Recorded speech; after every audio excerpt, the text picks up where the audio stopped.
বিয়ের খবর সামনে আসতেই স্বামীকে প্রভাবশালী লোক দিয়ে হুমকি দিয়েছেন অভিনেত্রী কৌশিকী পাল।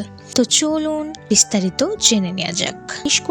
প্রেম করেছি ধারাবাহিকটিকে নিয়ে দর্শকের মনে আলাদাই কৌতূহল ছিল। তবে এইসবেরই মাঝে বড় বিতর্কে মেঘার নায়িকা কৌশিকী পাল। পিতা এলএলবির মাধ্যমে জনপ্রিয়তা পেয়েছিলেন তিনি, আর তারপরে একেবারে প্রধান নায়িকা চরিত্রে সুযোগ পেয়েছেন তিনি। আর জনপ্রিয়তা বজায় রাখতেই দিদি নম্বর ওয়ানের মঞ্চে নিজেকে সিঙ্গেল বলে দাবি করেছিলেন তিনি। আর তারপরই আরম্ভ হয় সমালোচনার ঝড়।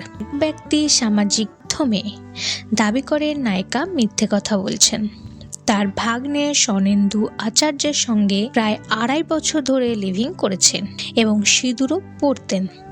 এরপরই সমাজ মাধ্যমে ছড়িয়ে পড়ে তার কিছু পুরনো ছবি। এই বিষয়টি অভিনেত্রী একেবারে মিথ্যে বলে দাবি করেছেন। এমনকি ছবির মেয়েটি অন্য কেউ, তিনি নন, এমনও বলেছেন। বিষয়টি এখানে থেমে থাকেনি। সুনেন্দুর পরিবারের দাবি, এই বিয়ের খবরটি সামনে আসতেই কৌশিকী পাল নাকি প্রভাবশালী লোক দিয়ে সুনেন্দু ও সুনেন্দুর পরিবারকে হুমকি দিয়েছেন। এই সমস্ত ফোনের রেকর্ডও রয়েছে তাদের কাছে এবং এটি তারা খুব শীঘ্রই প্রকাশ করবেন। তবে এই বিষয়ে অভিনেত্রী এখনও কি খুলেননি।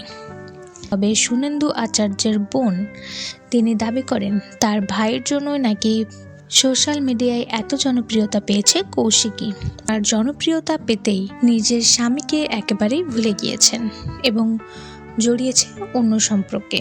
তো বন্ধুরা, আপনাদের এই বিষয়ে কোনো মন্তব্য থাকলে অবশ্যই কমেন্ট করে জানাবেন।